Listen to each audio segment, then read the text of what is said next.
Welcome to the News Hour. Israeli ground forces are making larger incursions into Gaza, and officials are again warning of a wider invasion. At the same time, Israel's punishing air campaign on Gaza is not letting up, while negotiations over the fates of more than 200 hostages held by Hamas have apparently faltered. Layla Molana Allen again starts our coverage tonight from just outside Gaza. Nearly 3 weeks after the October 7th Hamas terror attacks, an Israeli official announced that payback begins tonight. Just behind me is the northeastern corner of the Gaza Strip. After a day of some of the heaviest airstrikes on Gaza that we've seen, now we're hearing constant outgoing artillery fire, jeeps full of soldiers driving by, as the IDF says tonight that they are expanding their ground operations in Gaza. An advisor to the Prime Minister, Mark Regev, said Hamas would feel Israel's wrath tonight. This after punishing airstrikes since the attacks. Earlier, Israel's elite naval unit pounded Gaza from the water. Ground forces conducted a preliminary raid, but it remained unclear if this was the full invasion forecast for days. In Gaza, a telecommunications company said the bombardment has cut off phone and internet service.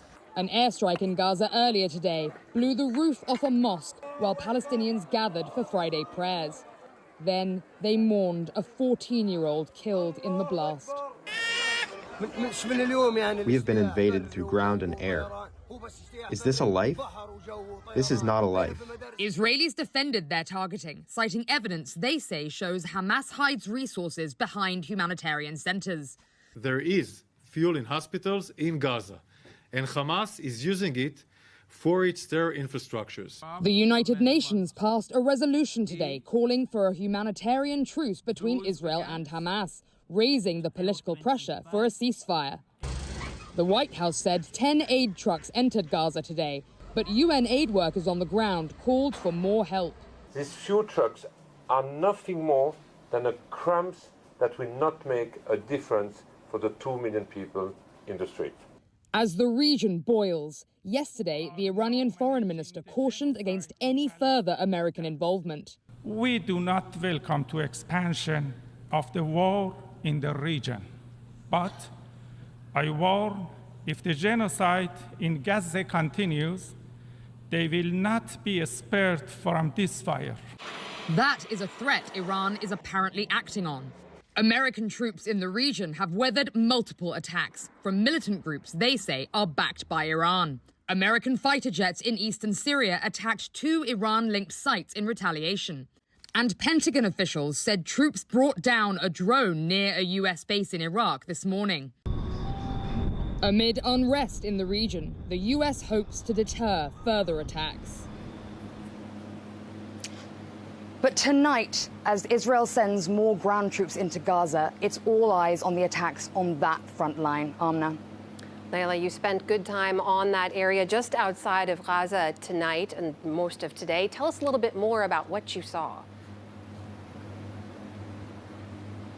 I did, and about 7:30 this evening we started getting reports that inside Gaza there was no longer any phone signals, there was no internet signal. That, of course, is an indicator that something's about to happen. And then just after that, reports from the Israeli military that they were extending their ground operations there. We were down on that border there, a huge amount of artillery fire there, constant airstrikes after a day full of airstrikes, many more jeeps rolling into that area. We could see the flashes of the artillery there, jets flying overhead, helicopters, drones everywhere. It was full military action.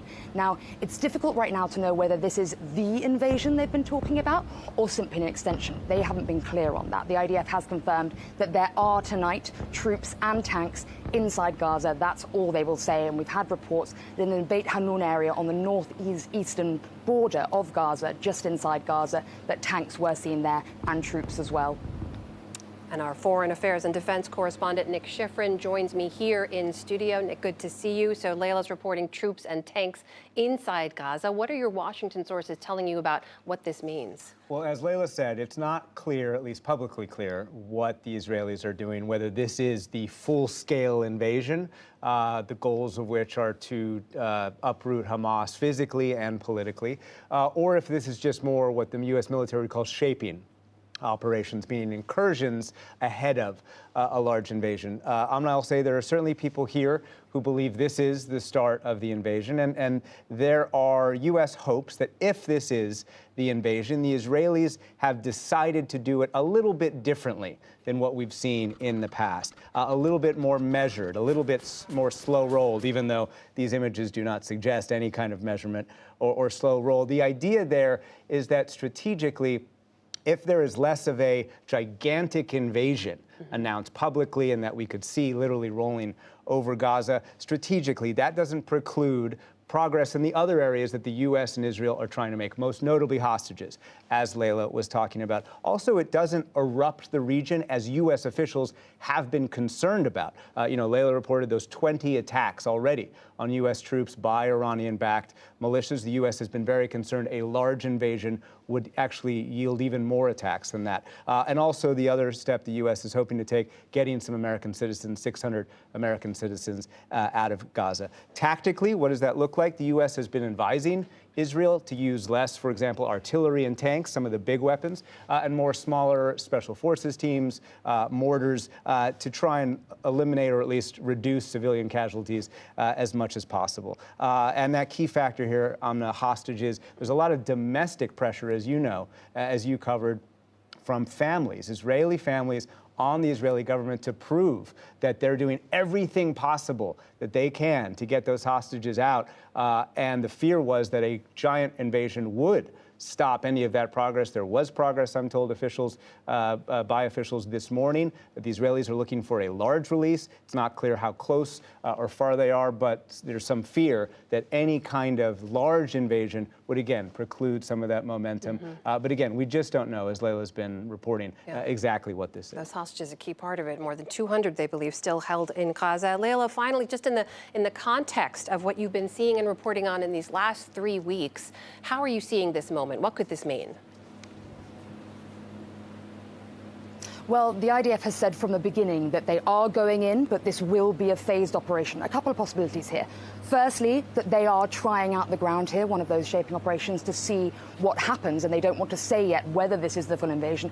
The second one, of course, is the possibility they haven't been in at this scale to Gaza before, and what they want to find out is what's going to happen. So if they go in, some military experts saying if they suddenly sustain lots of casualties, it won't be a huge embarrassment if they say this was just another try going in, this isn't the full invasion. Of course, what this means for Gazans is utter horror. Just before comms went out, one Gazan activist tweeted, "They're turning the lights out. There's no more signal. They are going to murder us in the dark." Now, the Defense Ministry was putting out lines today about these Hamas tunnels that they think are below Al-Shifa Hospital, the biggest hospital in Gaza. There are tens of thousands of people sheltering there. If they are going to go after that hospital, that could be a humanitarian disaster. Gazans terrified tonight. That is Layla Molana Allen reporting from Tel Aviv. Nick Schifrin from here in our studio. Thank you to you both.